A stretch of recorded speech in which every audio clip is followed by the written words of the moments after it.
This tutorial is going to show you how to utilize the different tools within Edmodo. I'm first going to select the group that I'd like to attach it to. I've got Note, Alert, Assignment, Quiz, and Poll. Now for Note, I'm going to click inside here, and it tells me what group I want.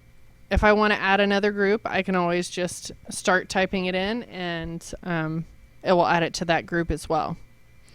Okay, this first button I can link to a file that I have saved on my computer.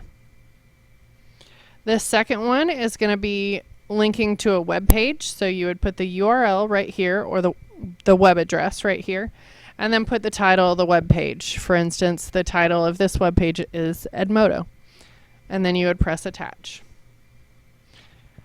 This third one is the library. The library is where you're going to have things stored that you want to use more than once, and a little bit later on I'll show you how to add things to your library. This first one is just going to be your everything that you have stored there. If you'd like to narrow it down, if you have a keyword, like I would type in Google. Most of my stuff in here has to do with Google, so you're not going to see a huge difference. But everything here now has to do with Google. It has Google somewhere in there. I then can go to folders. There are a few that are already going to be set up for you. I created my own folder and named it Proposal, but I believe Favorites and Lessons are already there. You can go to Attach to Posts, which if somebody has sent you a message that had an attachment, that's where you would find them here. And that way you don't have to go searching through all your different posts to find the item that you're looking for. And again, you've got your search box. This last one is Google Drive.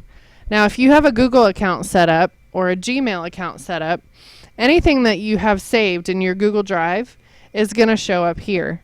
Someone could be working on it right now, and the second they create it, it's automatically going to be linked in over here. Now, mine is already linked, but I'll show you how to link yours if you choose to do so. But anyhow, if I wanted to use this as an attachment in my note, I would select here and then press attach. And then ultimately, once it's finished, I would press send. This last one is where you can schedule when you want it to go. So this is great for when there's specific days that you need something to go out, not having to do it last minute. This is great. So you can choose your date, choose your time, or you can choose to send it now. Now, assignment is pretty similar. You've got the name of the assignment, but here you can put a description of what the assignment is, so maybe some instructions or something like that. Loading the assignment, again, it's going to take you into where you can access all of your files. Here you've got your due date, so you can tell them when this particular assignment is due. And then these should look familiar. They were also on the note. Once you have all that complete, you can press send. Now stepping back one, we've got the alert button. Now this is basically, I would use it as a reminder option. You can schedule the message to go at a certain time, so maybe remember this is due tomorrow or something along those lines. You also have the option to create a quiz or create a poll. Now you can create or load a quiz that you've already created, but of course I'm going to create a quiz today. So now we have a title for our quiz, and it automatically popped up with 60 minutes. If you'd like there to be a different time limit, go ahead and change that here. And then you can take a look at what kind of questions they have. For multiple choice, true, false, and matching, you can set a correct answer. For short answer and fill in the blank, you cannot. So I'm going to go ahead and choose multiple choice and add first question. Okay, here is where I would put my question. And if there's a link that I want to attach to, or if there's something in my library I want them to look at in order to answer the question, I can do that here. Below are the answers. So I'm just going to type in A, B, And right below each option is set as correct answer. So if B is actually the correct answer, I'm just going to click on that link. And now suddenly we've got that. Now we can also do randomized questions, which will put things in a different order for the students. To add more options, go ahead and do add response and continue. And of course, if you want to remove, this bright red remove answer is there for you. Now before you move on to the next question, if you want this first question to be assigned a certain point value, go ahead and change this number right here. Now to add another question, click on this plus sign and repeat the process. If you'd like to reorder your questions, you can also drag and drop here to change the order in which they're displayed. Once you're finished, you can come over here to the preview button to see what your quiz is going to look like from the kids' end. I can go to Start Quiz, and I can actually select my answer, go on to the next one, select my answer, and Submit Quiz. Are you sure you want to end it? Yes.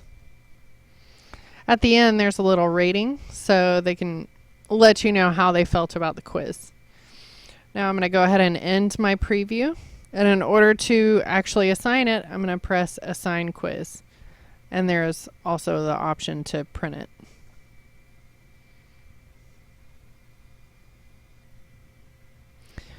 Okay, once you have assigned the quiz, you're going to choose a due date, choose which groups you're going to assign it to, when you would like this message to go out for the quiz, and then press Send. Now there is the option to add it to Gradebook, but I'm not 100% on how this works, so we'll have to ask someone in IT. Now poll is, I went ahead and created a question. Which do you think you would like better for touch points, the wiki or the Edmodo? Something tells me if you play with it enough, Edmodo is going to be your answer. So now you'll add whichever groups you want to attach this to and press Send.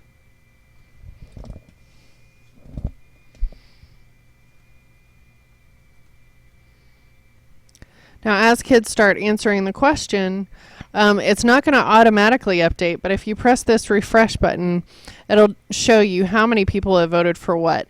And it'll also have a little color bar to display how many people have voted.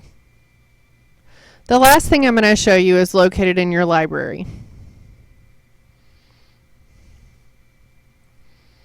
The first bar is your library items. If you hover over the file, if you click one time in this little box here, you can choose to add it to another folder, which is what we have right here. If you actually just click on this area right here, it's actually going to open up the file.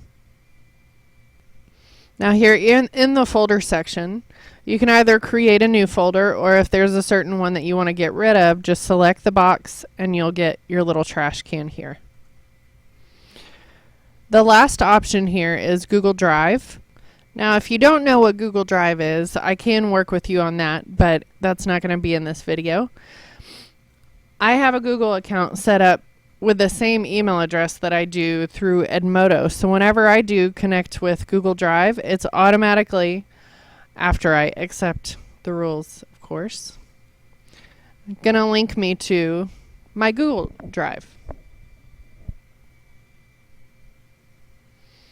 So now everything within my Google Drive is going to be listed here.